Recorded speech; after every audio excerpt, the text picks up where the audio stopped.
The mayor from next was the mayor, but not of K100 from Side, New Jersey. What's good, fellas? It's your pal, the mayor, but not of K100.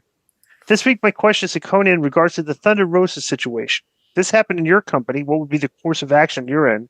Is this a fine, suspension, no more push? How would you make sure this doesn't happen again and make it known what happened isn't acceptable? In my opinion, this is 100% on purpose and not a product of being inexperienced. It doesn't take a seasoned veteran to understand the very basic logic of, I'm a bad guy, the good guy comes to save their friend with a chair that I'm beating up, I run away. I showed the footage to my wife with no info beforehand. The first thing she said was, why didn't they run away? Thanks.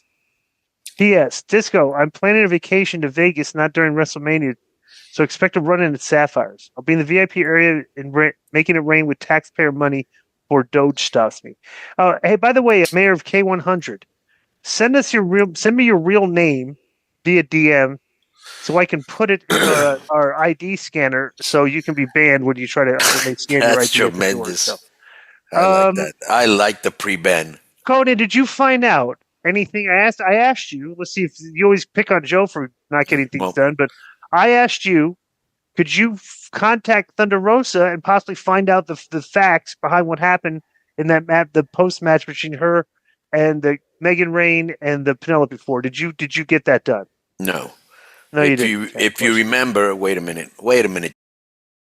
I was in the hospital for 8 days and I was recuperating like another 5, but I will get that info for you. Okay. All right. So next week, or maybe by the end of the show this week, we can have that information. Right. Okay. So because right now it still looks like I'm sticking to. Oh, by the way, people were tweeting me about this, Connie? You know what's hysterical? What? Alvarez was talking about the situation, right, on the show, the Thunder Rosa last week to explain it. And he was saying, not a week goes by where people that I talked to at AEW says, why don't we have production meetings? This would all be corrected if we had production meetings. Like, he went on a rant about production meetings. How long ago did I bring up the production meetings? Yeah, a long time ago. Like a year, right? Almost, no, more than a year. Bro, let me tell you, it's been forever. Here's the worst thing. I've done a lot of shows besides wrestling, right? Mm-hmm.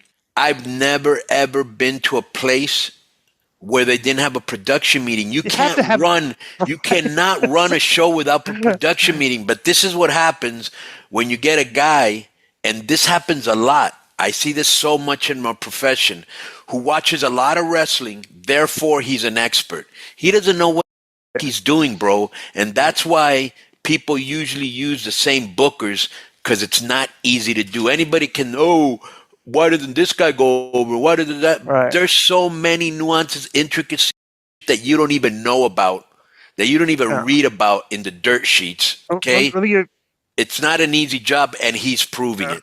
It's not. And let me tell you one thing that he does that every booker that is just not good at it, has done in the past. Bro, they don't know how to elevate a character. It's like they'll take a character, he'll beat a guy to win the belt, and the next thing you know, he's working with the guy below him on the card. You know, like they do that constantly. There's like, okay, like, all right, let's look at the guys above him. We pushed him. It's like, well, what? Like, why did you give him the belt? Yeah, the belt is supposed to be okay. Now this is an important championship. People on the top end of the card are supposed to be fighting this guy. Instead, it's like, remember, like who was it? I think maybe Orange Cassidy. Somebody. I mean, even like Daniel Garcia.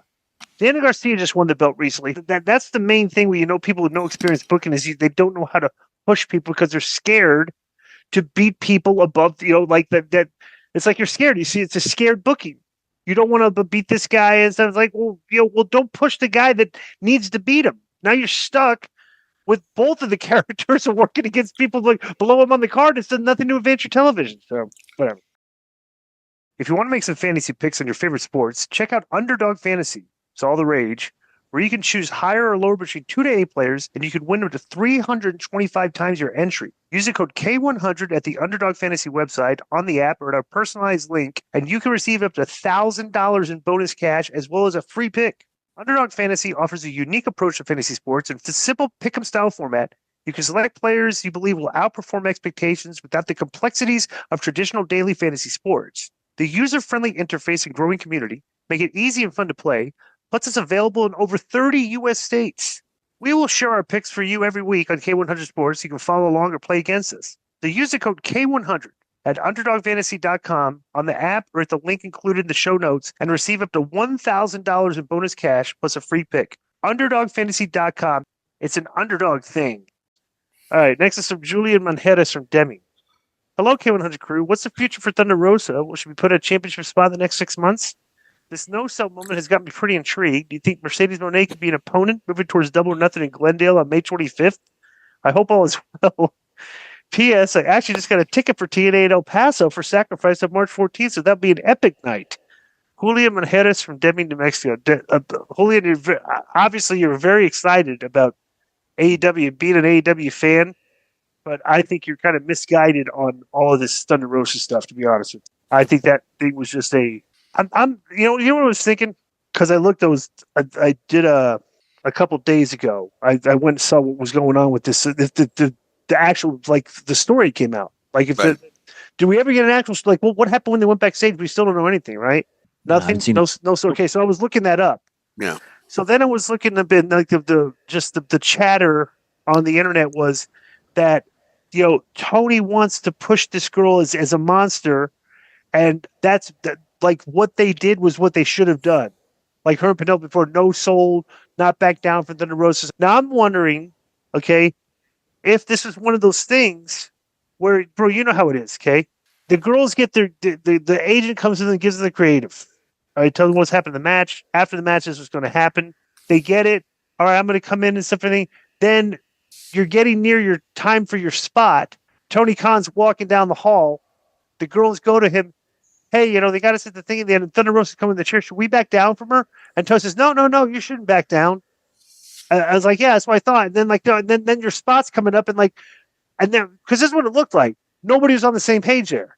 You know what I'm saying? So that's how things happen when people don't get on the same page. Is the last person you get an instruction from somebody. It's last minute. It's not related to the other person.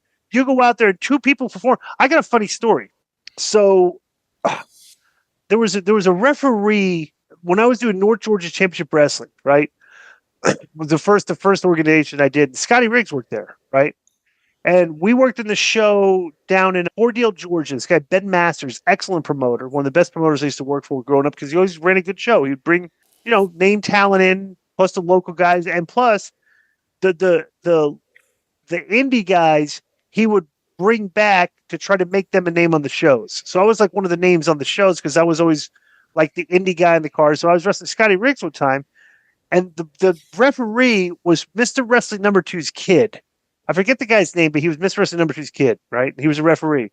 And the guy was just like a ribber, you know? Right. Dude, he knew that me and Scotty Riggs were like green and hadn't had a lot of matches. Finish of the match, okay, was supposed to be what do you call it? I think Riggs, whatever it was. But he told both of us, hey, when we're doing the countdown for 10 seconds, you're going to go to, it's like you're going to Broadway. But when you're counting down the 10 seconds, when we're starting to count down, small package him. You're going to hit him with a small package and pin him 1, 2, 3 inside of the 10 seconds. Right. He told both of us that was the finish. Right. So both of us are trying to pin each other in the last 10 seconds, trying to and then we come back to the back and go, what was that? You know, and like he was laughing, and like it's like, you know, dude, like he told both of us the same finish. Like, you know, but that was indie stuff, like ribbon, two green guys, you know, and everything. But for this, I can absolutely see that the wrestlers were given different instructions in the Thunder Rosa thing. Kind of obviously, almost, if you think about it. But Konnan is going to get the actual story, supposedly. Right. Yo, what's up?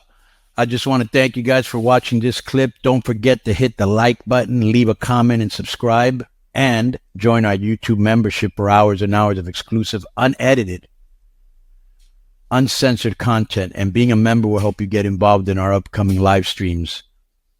Thank you for your support. Thank you for riding with us. I know you got a lot of other podcast choices, be it wrestling or other ones. And thank you for picking us. Boom.